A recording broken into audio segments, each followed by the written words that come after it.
முதலில் இந்நேரத்திற்கான தலைப்புச் செய்திகளை பார்க்கலாம். இந்து அறநிலையத்துறை சட்டத்தின்படி இந்துக்கள் மட்டுமே நிர்வகிக்க முடியும் என்கிற போது வக்ஃபு சட்டத்தில் மட்டும் ஏன் புதிய நடைமுறை?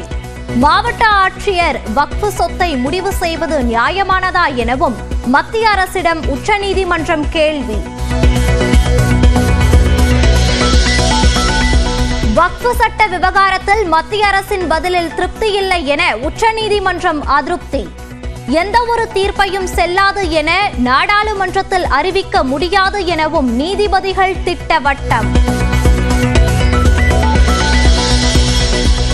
வக்ஃபு சட்ட வழக்கில் இன்று பிறப்பித்த இடைக்கால உத்தரவுகளை நிறுத்தி வைத்தது உச்சநீதிமன்றம். நிர்வாக குழுவில் 2 ஓய்வு பெற்ற நீதிபதிகள் தவிர மற்ற உறுப்பினர்கள் இஸ்லாமியர்களாகவே இருக்க உத்தரவு பிறப்பித்த நிலையில் நிறுத்தம். வக்ஃபு சட்டத்துக்கு எதிரான வழக்கில் பதிலளிக்க மத்திய அரசுக்கு உச்சநீதிமன்றம் நோட்டீஸ். விசாரணை முடிய 6 மாதங்கள் ஆகும் என்பதால் நாளை இடைக்கால உத்தரவு பிறப்பிக்கப்படும் என அறிவிப்பு. டாஸ்மாக் முறைகேடு மூலம் 1000 கோடி ரூபாய்க்கு மேல் சட்டவிரோத பணப்பரிமாற்றம் நடந்தது சோதனையில் தெரிய வந்துள்ளது. சென்னை உயர்நீதிமன்றத்தில் அமலாக்கத்துறை தகவல். ஊரக மற்றும் நகர்ப்புற உள்ளாட்சிகளில் மாற்றுத்திறனாளிகளுக்கு நியமன பதவி. சட்ட முன்வடிவுகளை தாக்கல் செய்தார் முதலமைச்சர் மு.க. ஸ்டாலின். தமிழ்நாட்டில் இருக்க அனைத்து உள்ளாட்சி அமைப்புகளையும், அதாவது கிராம ஊராட்சி, ஊராட்சி ஒன்றியங்கள், பேரூராட்சி, நகராட்சி மற்றும் மாநகராட்சிகளில் மாற்றுத்திறனாளிகள் நேரடியா தேர்தலில் போட்டியிடாம நியமன முறையில் உறுப்பினராகப்படுவாங்க.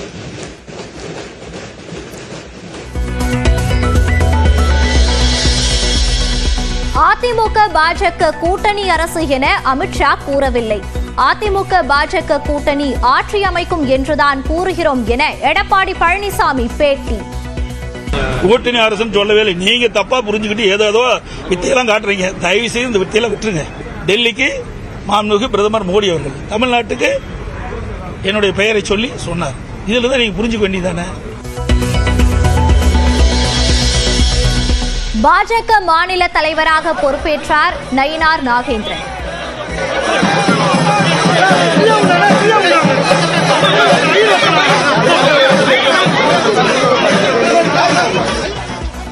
கமலாலயத்தில் உற்சாக வரவேற்பளித்த தொண்டர்கள்.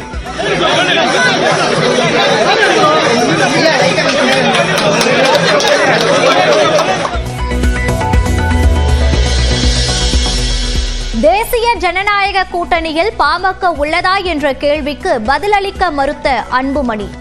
பின்பு பேசுவதாக கூறிய அன்புமணி.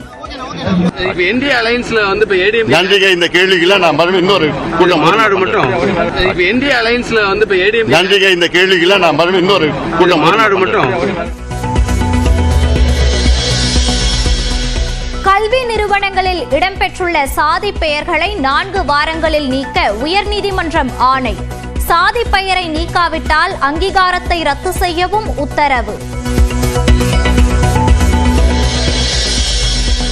சென்னை மேடவாக்கத்தில் கனமழையால் குளம் போல் தேங்கிய தண்ணீர்.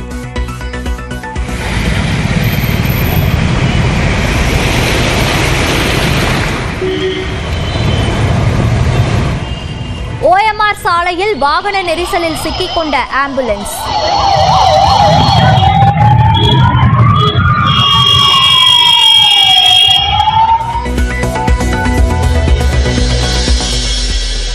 சென்னை, திருவள்ளூர், காஞ்சிபுரம் மாவட்டங்களில் இன்று கனமழை நீடிக்கும். வானிலை ஆய்வு மையம் கணிப்பு.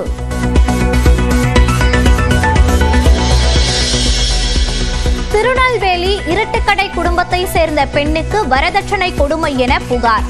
கடையையே எழுதி கேட்பதாக பாதிக்கப்பட்ட பெண் புகார். அந்த பொண்ணோட லிவிங்ல இருப்பேன். அவங்க அப்பாவும் அந்த அண்ணன் தம்பி 2 பேரும் சேர்ந்து உங்க அம்மா கிட்ட இருந்து ரூபா வாங்கிட்டு வந்து மிரட்டி என்னை அனுப்பிட்டாங்க அவங்க வண்டியிலேயே. உங்களுக்கு ஏதாவது உயிருக்கு ஏதாவது பாதுகாப்பு இல்ல நாங்க ஏதாவது உங்களை ஏதாவது ரிட்டர்ன் பண்ணாங்களா? அப்படி ஏதாவது பண்ணிருக்காங்களாமா? அவங்க எனக்கு கொலை மிரட்டலே பண்ணிருக்காங்க சார். பிசிக்கலாவும் இது பண்ணிருக்காங்க. இருட்டுக்கடையை எழுதி கேட்கவில்லை என புகாரளித்த பெண்ணின் மாமனார் விளக்கம். வீட்டோடு மாப்பிள்ளையாக செல்ல மறுத்ததால் குற்றம் சாட்டுவதாக பேட்டி. அதிமுக முன்னாள் அமைச்சர் ராஜேந்திர பாலாஜி மீது ஸ்ரீவில்லிபுத்தூர் குற்றப்பிரிவு போலீசார் குற்றப்பத்திரிகை தாக்கல். பால்வளத்துறை அமைச்சராக இருந்தபோது ஆவினில் வேலை வாங்கி தருவதாக கூறி மோசடி செய்ததாக தொடரப்பட்ட வழக்கில் நடவடிக்கை. கோவை இந்துஸ்தான் பாராமெடிக்கல் கல்லூரி முதலாம் ஆண்டு மாணவி தற்கொலை. காவல்துறை பேச்சுவார்த்தைக்கு பிறகு உடலை பெற்றுக்கொண்ட பெற்றோர். தமிழ்நாட்டில் தர்பூசணி பழங்களில் ரசாயனம் கலப்படமில்லை என உயர்நீதிமன்றத்தில் அரசு விளக்கம். குற்றச்சாட்டு குறித்து விளக்கம் அளிக்க முன்னாள் உணவு பாதுகாப்புத்துறை அதிகாரி சதீஷ்குமாருக்கு நோட்டீஸ். உச்சநீதிமன்றத்தின் அடுத்த தலைமை நீதிபதியாக PR கவாயை நியமிக்க மத்திய அரசுக்கு தற்போதைய தலைமை நீதிபதி சஞ்சீவ் கண்ணா பரிந்துரை. உச்சநீதிமன்றத்தின் 52வது தலைமை நீதிபதியாக மே 14ஆம் தேதி பதவியேற்கிறார் PR கவாய்.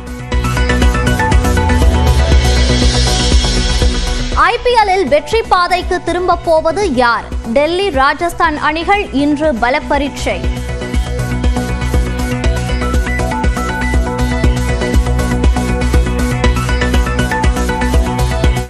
ஊரக மற்றும் நகர்ப்புற உள்ளாட்சி அமைப்புகளில் மாற்றுத்திறனாளிகளுக்கு நியமன பதவி வழங்கும் வகையிலான சட்ட முன்வடிவை முதலமைச்சர் மு.க.ஸ்டாலின் தாக்கல் செய்தார். தமிழ்நாட்டில் உள்ள அனைத்து உள்ளாட்சி அமைப்புகளிலும் மாற்றுத்திறனாளிகளுக்கு நியமன பதவி வழங்கும் வகையிலான சட்ட முன்வடிவு தாக்கல் செய்யப்பட்டது. அதன்படி ஒவ்வொரு கிராம ஊராட்சி, ஊராட்சி ஒன்றிய குழு, மாவட்ட ஊராட்சி ஆகிய அமைப்புகளில் தலா ஒரு மாற்றுத்திறனாளியை நியமிக்க வழிவகை செய்யப்பட்டுள்ளது. நியமனம் செய்யப்படும் மாற்றுத்திறனாளிகளுக்கு உரிமைகளும் கடமைகளும் வகுக்கப்பட்டுள்ள நிலையில் அவர்களுக்கு வாக்களிக்கும் உரிமை இருக்காது என்றும் தெளிவுபடுத்தப்பட்டுள்ளது. இதேபோன்று பேரூராட்சி, நகராட்சி, மாநகராட்சி மன்றத்தில் உள்ள உறுப்பினர்களின் எண்ணிக்கை 100க்கும் அதிகமாக இருக்கும் பட்சத்தில் அந்த மன்றங்களுக்கு தலா 2 மாற்றுத்திறனாளிகளுக்கு நியமன பதவிகளை வழங்கலாம் என்றும் வரையறுக்கப்பட்டுள்ளது. இந்த சட்ட முன்வடிவை கொண்டு வந்து பேசிய முதலமைச்சர் மு.க.ஸ்டாலின், கருணை அடிப்படையில் மட்டுமின்றி உரிமை அடிப்படையிலும் மாற்றுத்திறனாளிகளுக்கான திட்டங்களை தீட்டி வருவதாக கூறினார். இந்த சட்ட முன்வடிவுகளின் மூலம் மாற்றுத்திறனாளிகளோட குரல் உள்ளாட்சி அமைப்புகள்ல ஒலிக்கிறது மட்டுமில்லாம அவர்கள் குரல் உள்ளாட்சி அமைப்புகளை ஒலிக்கிறது மட்டுமில்லாம அவர்கள் உள்ளாட்சி நிர்வாகத்தை வழிநடத்துகிற வல்லமை பெற்றவர்களாக திகழ்வாங்க. ஒடுக்கப்பட்ட மக்களை அதிகாரம் பொருந்தியவர்களாக உயர்த்துவதும் அதிகாரத்தில் பங்குள்ளவர்களாக மாற்றுவதும் தான் திராவிட இயக்கத்தினுடைய நோக்கம். அந்த அடிப்படையை கொண்டதுதான் இந்த சட்டம். நாட்டிலேயே மாற்றுத்திறனாளிகளுக்கு அதிக அளவிலான நிதி வழங்குவதில் தமிழ்நாடு முதலிடத்தில் இருப்பதாக முதலமைச்சர் தெரிவித்தார்.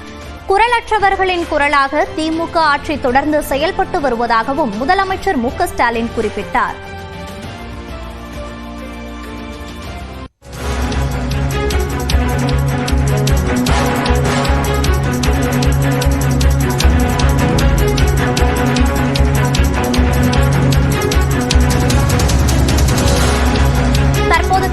முக்கிய செய்தியை பார்த்து வருகிறோம். ஊட்டி, கொடைக்கானலில் 28 வகையான பிளாஸ்டிக் பொருட்களுக்கு உயர்நீதிமன்றம் தடை விதித்திருக்கிறது. இது குறித்த கூடுதல் விவரங்களோடு இணைகிறார் நமது செய்தியாளர் மதன். மதன், என்னென்ன பொருட்களுக்கு தடை விதிக்கப்பட்டிருக்கிறது? விவரங்களை பதிவு பண்ணலாம். நீலகிரி மாவட்டத்தில் பெட் பாட்டில்கள், பிளாஸ்டிக் பொருட்கள் நுழைவதை தடுக்க நடவடிக்கை எடுக்கக்கூடியதான் சுப்பிரமணிய கௌசிக் என்பவர் தொடர்ந்த வழக்கு இது. இந்த வழக்கு இன்று நீதிபதிகள் சதீஷ்குமார் மற்றும் பரத சக்கரவர்த்தி அமர்வு விசாரணை நடைபெற்றது. அப்போது தமிழகத்தில் ஏற்கனவே 28 வகையான பிளாஸ்டிக் பொருட்களை தடை செய்து பிறப்பிக்கப்பட்ட அந்த அரசாணையின் அடிப்படையில் நீலகிரி முதல் கன்னியாகுமரி, அகத்தியர் மலை வரையிலான அந்த மேற்கு தொடர்ச்சி மலை முழுவதுமாக இந்த 28 வகையான பிளாஸ்டிக் பொருட்களை பயன்படுத்த, இருப்பில் வைக்க, கொண்டு செல்ல மற்றும் உற்பத்தி செய்ய தடை வைத்து தற்போது சென்னை உயர்நீதிமன்றம் இந்த உத்தரவை பிறப்பித்துள்ளது. குறிப்பாக வாகனங்களுக்கு அனுமதி வழங்குவதற்கு நீலகிரி மற்றும் கொடைக்கானல் பகுதிகளுக்கு தடை செய்யப்பட்ட பிளாஸ்டிக் பொருட்களை கொண்டு செல்லக்கூடாது என மோட்டார் வாகன சட்டத்தில் நிபந்தனையை சேர்த்து அறிவிப்பு வெளியிட வேண்டும் என்றும் தற்போது தமிழக அரசுக்கு சென்னை உயர்நீதிமன்றம் இந்த உத்தரவு பிறப்பித்துள்ளது. தடை செய்யப்பட்ட பிளாஸ்டிக் பொருட்களை கொண்டு செல்லும் வாகனங்களை பறிமுதல் செய்து வழக்கு தொடர நடவடிக்கை எடுக்க வேண்டும் என்று தெரிவிக்கப்பட்டுள்ளது. ஊட்டி, கொடைக்கானல் போன்ற இந்த மலை வாசஸ்தலங்களில் உள்ள கடை உரிமையாளர்கள் பிளாஸ்டிக் பைகள் அடித்து விற்பனைக்கு வரும் அந்த பிஸ்கெட் போன்ற உணவுப் பொருட்களை பிரித்து வேறு இலை, காகிதம் போன்ற மக்கும் தன்மையுடைய பொருட்களில் பொதிந்து நுகர்வோருக்கு வழங்க வேண்டும் என்று தற்போது அறிவுறுத்து வழங்கியுள்ளது. அந்த உணவுப் பொருட்கள் எடுத்து வரப்படும் பிளாஸ்டிக் பைகளை வனப்பகுதிக்கு போடாமல் மீண்டும் உணவுப் பொருட்கள் உற்பத்தியாளர் திரும்ப ஒப்படைக்க வேண்டும் என்று தற்போது உத்தரவு பிறப்பித்துள்ளார்கள். குறிப்பாக மீண்டும் மஞ்சள் பை திட்டத்தின் கீழ் விரிவாக்கமாக சுற்றுலா பயணிகளுக்கு தேவையான இந்த குடிநீர் பாட்டில்கள், பைகள் உள்ளிட்ட அன்றாடம் தேவைப்படும் பொருட்கள் அடங்கிய சுற்றுலா பைகளை வாடகைக்கு விடும் திட்டத்தை அமல்படுத்தலாம் என்றும் தற்போது தமிழக அரசுக்கு யோசனை தெரிவித்த சென்னை உயர்நீதிமன்றம் பொது இடங்களில் குப்பைகளை தேவை தடுக்க வியாபாரிகளுக்கு விழிப்புணர்வு ஏற்படுத்த வேண்டும் என்று தெரிவித்தார்கள். இந்த உத்தரவுகளை அமல்படுத்த தொடர்பாக அறிக்கை தாக்கல் செய்ய தமிழக அரசு உத்தரவிட்டு இந்த வழக்கு விசாரணை மீண்டும் ஜூன் 6ஆம் தேதிக்கு தள்ளி வைக்கப்பட்டுள்ளது. விவரங்களை பதிவு செய்தமைக்கு நன்றி மதன்.